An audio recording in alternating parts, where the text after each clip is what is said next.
ఒక స్పర్శ. నన్ను నువ్వు, నిన్ను నేను కనుగొన్న తొలి క్షణం. నేనెవరో నువ్వెవరో తెలిసిన తొలి అనుభవం. స్పర్శతో మేల్కొన్న ఆదిమ శరీరాలు. స్పర్శతో మొదలైన తొలి ప్రేమలు. ఒక సంభాషణ. నన్ను నువ్వు, నిన్ను నేను తెలుసుకున్న సందర్భం. ఒకరి హృదయంలోకి మరొకరి ప్రయాణం. పెదవులపై చిగురించిన ప్రేమ సంకేతం. రెండు శరీరాల వ్యక్తీకరణ, సంభాషణ.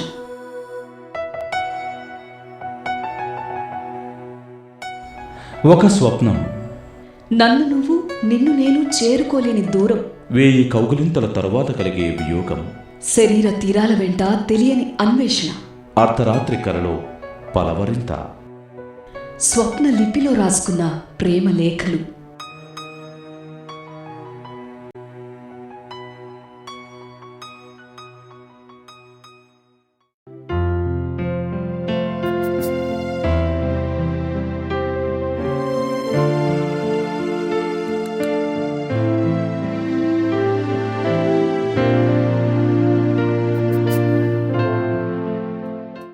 గుడిపాటి వెంకటాచలం 116 ఏళ్ల అచ్చ తెలుగు రచయిత.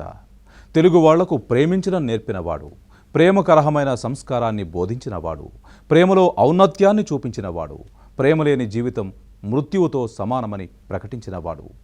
చివరికి ప్రేమలేఖలు ఎలా రాయాలో కూడా రాసి పుస్తకంగా అచ్చేసి ఇచ్చినవాడు చలం. తిరుగుబాటుదారు చలం వల్ల ఈ సమాజం ఎంత మారిందో తెలియదు, కానీ చలం ప్రేమతత్వాన్ని చదువుకున్న స్త్రీ పురుష హృదయాలు విశాలమయ్యాయి, మనసులు మైదానమయ్యాయి. 1000 జన్మల విరహాగ్నిని మూటకట్టుకుని ఈ లోకంలోకి వచ్చానన్న చలం సాహిత్యమే ఒక పెద్ద ప్రేమలేఖ. ఇవాళ ఈ మహానుభావుడి పుట్టినరోజు. ప్రేమమూర్తి చలానికి ఏబిఎన్ ప్రేమ కానుక ఈ ప్రేమలేఖలు.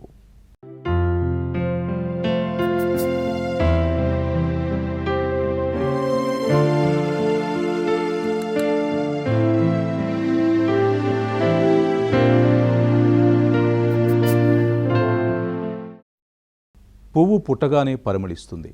చలం పుట్టగానే ప్రేమించాడు కాదు, ప్రేమ కోసమే చలం పుట్టాడు. ఇంకా రొమాంటిక్గా చెప్పుకుంటే, సృష్టిదైన విరహబాధ తన మాధుర్య భారం వల్ల తనే పగిలి చలాన్ని కన్నది. ఈ భూమి మీద పడ్డ తొలి క్షణం అతను తల్లిపాల కోసం కాక ప్రియురాలి జాడ కోసం ఏడ్చాడు. ఇది మొదలంటూ లేని చలం ప్రథమ చరణం. రచయితగా చలం గొప్ప రొమాంటిస్ట్, క్రియేటివ్ జీనియస్. తెలుగు అక్షరం ఇంత అందంగా ఉంటుందని, తెలుగు భాషలో ఇంత అద్భుతమైన వ్యక్తీకరణ సాధ్యమని చలాన్ని చదివే వరకు తెలియదు మనకు. కొంతమంది ఆ శక్తంతా ఆయన శైలిలో ఉందని చెప్పాలని చూశారు. చలం భావాలతో విభేదించి పోరాడే శక్తి లేని వాళ్లే అటువంటి ప్రయత్నం చేశారు. చలాన్ని ఏమీ చేయలేక ఆయన శైలిని శపించారు. చలాన్ని అంగీకరించకుండా, చలానికి హృదయం తెరవకుండా చలాన్ని అర్థం చేసుకోవడం కష్టం. చలాన్ని చేరుకోవడానికి షార్ట్ కట్స్ లేవు. అతని హృదయంలోంచి మన హృదయంలోకి డైరెక్టుగా నెత్తురు కాలవ ప్రవహించాలి. చలం సాహిత్యం ఒక పథకం ప్రకారమో, ఒక లక్ష్యం కోసమో, ఒకరి మెప్పు కోసమో రాసిన రాతలు కావు.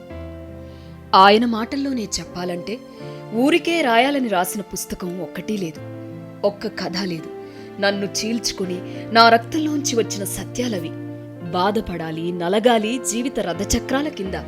కలంలోంచి నెత్తురు వలకాలంటే అక్షరాల పాండిత్యమా కాదు, సంవత్సరాల మూగవేదన, అంధకారంలో అన్వేషణ, నా ఓటి దీనజీవుల రహస్య హృదయాంతర విషాదం, దిక్కులేని దుర్భరుల జీర్ణ ఆవేశం, ఎవరితోనూ చెప్పుకోలేని అధమ చారిత్రత గల గర్భశోకం. ఇది నా శైలి అన్నాడు చలం. ఇంత మూగవేదన ఎందుకు పడ్డాడు?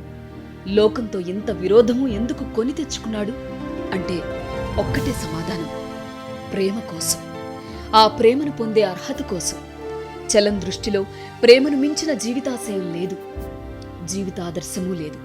అందుకే చలం తన ఆరంభం గురించి ఆత్మకథలో అంత అందంగా చెప్పాడు.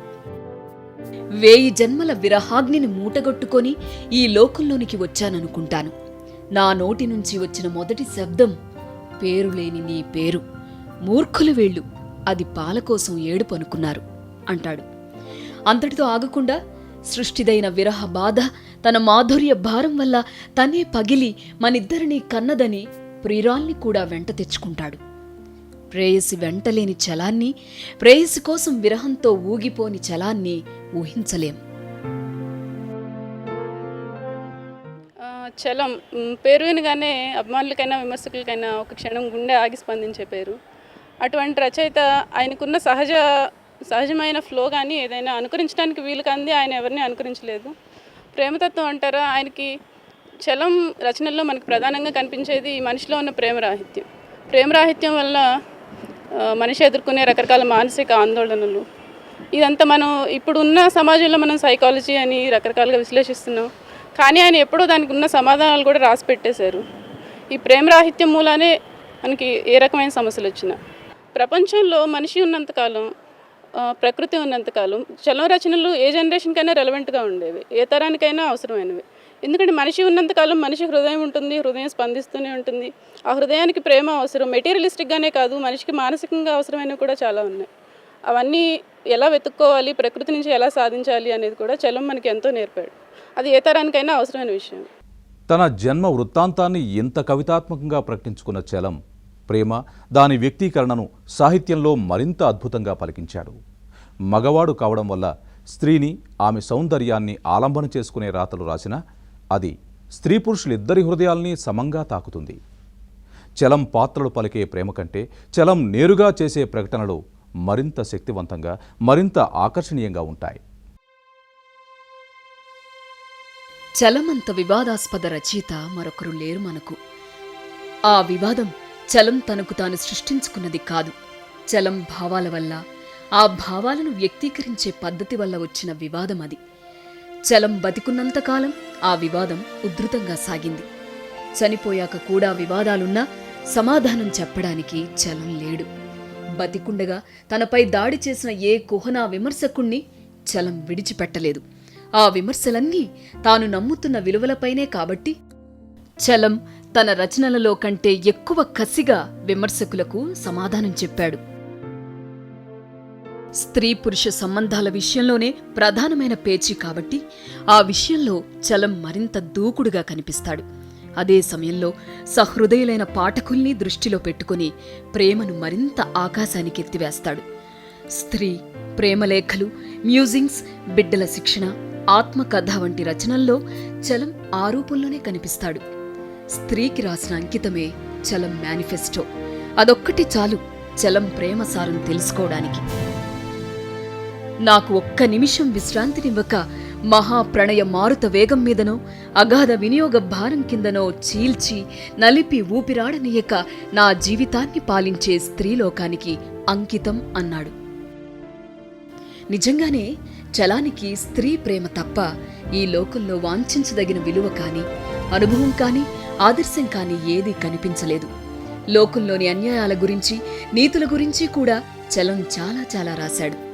ప్రేమ గురించి ఎంత గొప్పగా రాశాడో అంతే శక్తివంతంగా సమాజ హితాన్ని తన రచనల ద్వారా కాంక్షించాడు.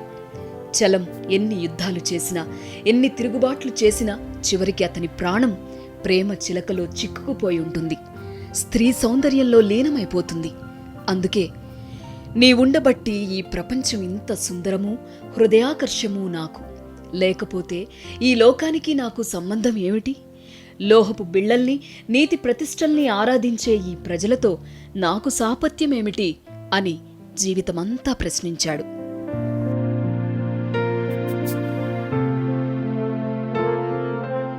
శృంగారాన్ని ఎంత గొప్పగా, శృంగారాన్ని ఎంత ఫీల్ అయి రాశాడో, ఎంత ఫీల్ చేయించగలిగాడో, అంతే గొప్పగా ఆ శృంగారం వల్ల, ఆ సాంప్రదాయాల్ని దాటుకుంటూ వచ్చిన శృంగారం వల్ల తర్వాత పరిణామాలు ఎలా ఉంటాయి, సమాజం వాళ్ళ మీద ఎలాంటి ప్రభావం చూపుతుంది అనేది కూడా చాలా స్పష్టంగా రాయగలిగాడు. అదే ఎక్కడో ఊహాలోకంలో ఉండకుండా చలం ప్రాక్టికాలిటీకి దగ్గరగా రాయగలటమే చలం యొక్క గొప్పతనం. శ్రీశ్రీ దోపిడీ ఉన్నంతకాలం శ్రీశ్రీని ఎలా స్మరించుకుంటామో, ప్రేమతత్వం ఉన్నంతకాలం చలాన్ని ఎలా స్మరించుకోవాల్సి వస్తుంది. ఎందుకంటే చలం ప్రతి రచనలో ప్రేమని ఎప్పుడూ వదలలేదు. ఆ ప్రేమ నుంచి ఒక మధురానుభూతిని ఎప్పుడూ పొందుతూ అది చదివేవాడికి రీచ్ అయ్యేలా చెప్పగలటమే చలం యొక్క గొప్పతనం. మనుషుల్లో అరాచకత్వాన్ని చలం ఎలా చీల్చి చెండాడాడో తెలుసుకోబోయే ముందు ప్రేమలేఖల్లో ఓ చిన్న బ్రేక్.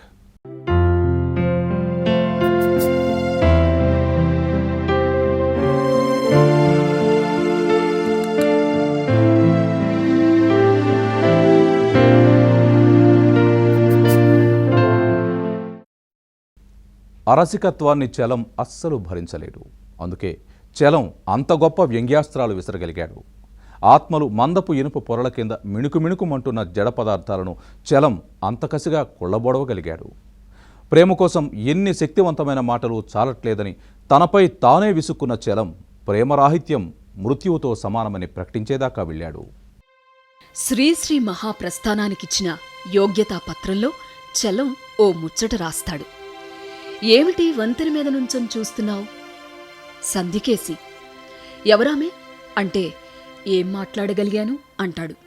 తనను కేవలం ఒక సుఖవాదిగానో, సెక్స్ ప్రమోటర్గానో, లేచిపొమ్మని చెప్పే అరాచకవాదిగానో చూసే అరసిక విమర్శకులకు చలం కొట్టిన చెంపదెబ్బ ఈ వంతెన మీద సంధ్య. ఇలాంటి వారికి కూడా అర్థమయ్యేలా చెప్పడానికి చలం ఎన్నో దిగంబర సత్యాలు ప్రకటించాడు. స్త్రీ ప్రేమ తప్ప జీవితానికి నాకు వేరే అర్థం లేదు, ఎప్పుడూ లేదు. ప్రేమ చాలునని నేను తృప్తిపడ్డనాడు జీవితం నాలో అంతమవుతుంది. నేను ప్రేమించని సమయాల్లో బతికిలేనన్నమాట. అంతకన్నా దేనికి బతకాలో కూడా నాకు అర్థం కాదు అన్నాడు. ఇంత సూటిగా చెప్పినా చెవికెక్కని వారి కోసం ప్రేమలో, మోహంలో, శృంగారంలో విశ్వాసం లేకపోయినా, అవి అందుకోవడం మీకు చేతకాకపోయినా సంభోగం చేతనవుతుందిగా. దాంట్లో, దాని గొప్పలో, అదివ్వగల శాంతిలో విశ్వసించండి. బతకడం అందుకోసమే. ఈ ప్రపంచంలో తక్కిన సుఖాలన్నీ చెత్త దాని ముందు అని మరింత డోసు పెంచాడు. మోహం కన్నా ఉత్తమమైంది, వాంఛనీయమైంది ఈ లోకంలో ఏముంది? ఎందుకు బతుకుతున్నావని ప్రశ్నిస్తే ప్రేమించేందుకు, ప్రేమను వెతుక్కునేందుకు అని చెప్పగలగాలి. ఏం చేస్తున్నావంటే చివరికి రోజూ సంభోగిస్తున్నాను అని చెప్పగలిగిన ధీరులు కావాలి. ఈ ప్రపంచాన్ని ఉద్ధరించడానికి అంతకన్నా ముఖ్యమైనది ఏముంది అని మరింత మందుగుండు దట్టించాడు. ఒకవైపు తనను వేటాడే విమర్శకులకు ఘాటైన సమాధానాలు చెబుతూనే తనను, తన రచనల్ని ఆరాధించే సంస్కారవంతుల కోసము అద్భుతమైన ప్రేమావేశాన్ని తన పెన్నుతో పలికించాడు చలం. ఒక దశలో ప్రేమలేఖలు ఎలా రాయాలో చెప్పే ప్రయత్నమూ చేశాడు. ఒకచోట నీ అధర లావణ్యము, ఒకచోట నీ కళ్ళ నలుపు, ఇంకొక చోట నీ నడుము వంపు, ఒకచోట నీ ఒంటి మెరుపు, ఒకచోట నీ కంఠం ఇంపు, మరొక చోట నీ వక్షము పొంగు చూసి నీ నుంచి ప్రేమలేఖలు స్వీకరిస్తున్నానని గొప్ప మోహావేశంతో ప్రకటించాడు. కేవలం సౌందర్య దృష్టే కాదు, ఆత్మ సంస్కారము సమపాళ్లలో ఉంటుంది చలం ప్రేమలేఖల్లో. ఉన్నతమైన ప్రేమలేఖలు ఉత్పత్తి కావాలంటే ఆ రాసుకునే వాళ్లకి పరస్పర గౌరవం ఉండాలి. తీవ్రమైన ఆకర్షణ, తమ భావాల్ని మాటల్లోకి మార్చగల నేర్పు, ఎదుటివారు తమ లేఖని అర్థం చేసుకోగలరనే నమ్మకం ఉండాలి అంటాడు చలం. గట్టిగా తపని పడని వాళ్లు, నరాలు చీలెట్టు వేదనతో కొట్టుకోని వాళ్లు, రాత్రులకు రాత్రులు నిరాశతో కుమలని వాళ్లు, వెర్రిగా అన్నీ తన్నేసి అందని దానికోసం పరుగెత్తని వాళ్లు, తిండికి, డబ్బుకి, ఇంకా ఏదో ఉన్నతమైనది తనకే అర్థం కానిది ఏవో ఎండమావుల కోసం ఆశపడని వాళ్లు, కలలే లేని మానవులు, 3 పూటలా తిని తిరిగేవాళ్లు ప్రేమలేఖలెలా రాస్తారు? చదివి మాత్రం ఎలా ఆనందిస్తారు? ఇది చలం ఆర్గ్యుమెంట్. దుమ్ముని తేజస్సుగా మారుద్దామనే దృష్టి తక్కువ, తేజస్సేముంది ఉత్త దుమ్మే కదా అనే బుద్ధి ఎక్కువ. ఇది చలం సెటైర్. అరసికత్వాన్ని చూస్తే అంత ఒళ్ళుమంట చలానికి.